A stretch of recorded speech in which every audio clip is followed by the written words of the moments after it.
Hello guys, today I'll be talking about the DJI RCN1.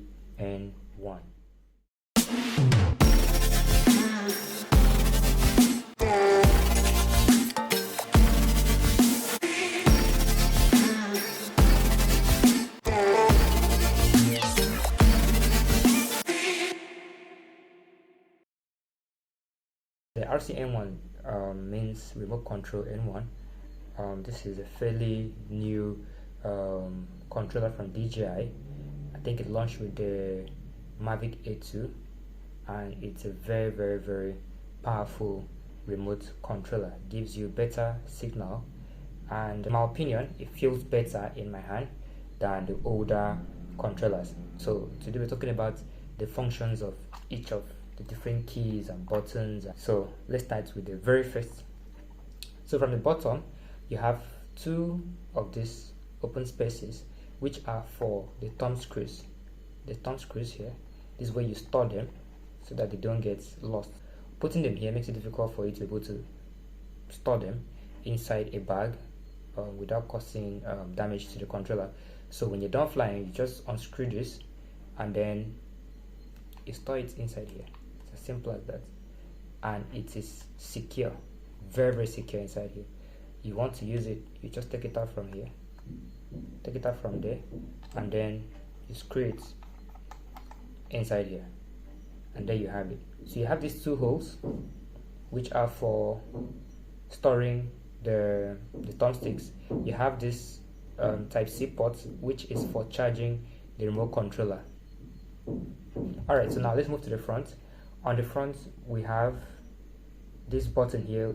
If you tap it once, it pauses the drone. If you tap it twice, it initiates return to home. The middle, this sliding switch here is to select the kind of mode you want to fly in. So you have cine mode, you have sports mode, and then you have normal mode. So sports mode is the fastest, and in this mode the drone's obstacle avoidance sensors are turned off. I've hardly ever had to use this except in emergency situations.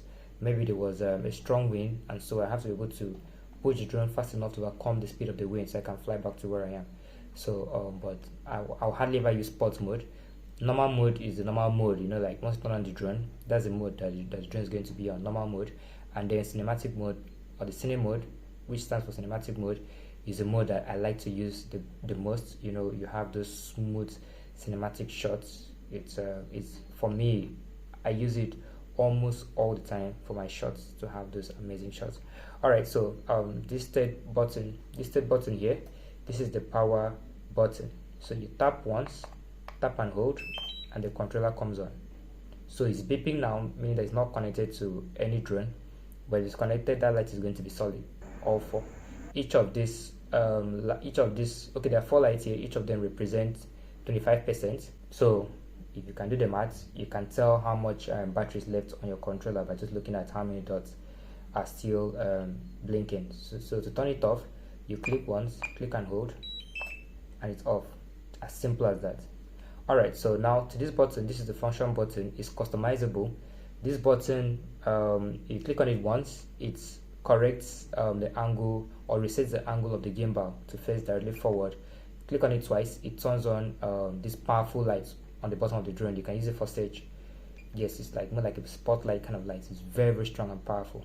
So but I think you can customize this to suit you, you know, to any other function that you might want it to do for you. Now this button here switches the drone from camera, or from picture mode to video mode.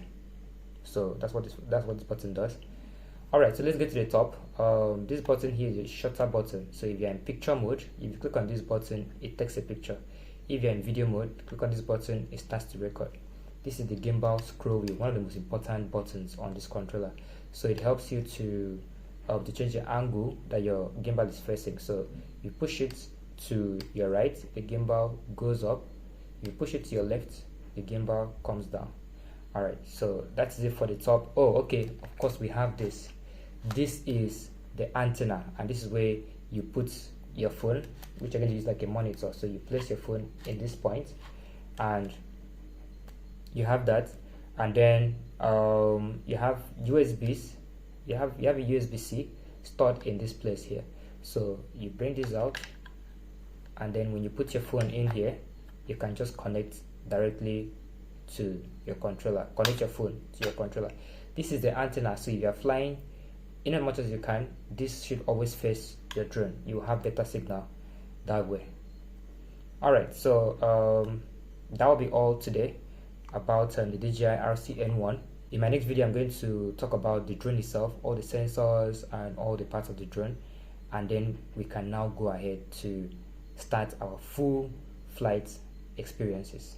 Yes, I'll take the drone to the field, and then we can get to see how to set up the drone, how to the pre-flight checklist, and how to fly, and all those things. It's going to be very, very interesting.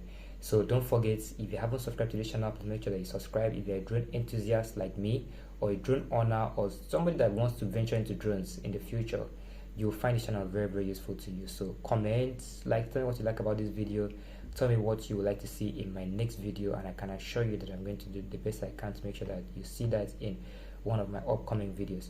Alright guys, it was great to have you guys. Catch you in the next video. Cheers.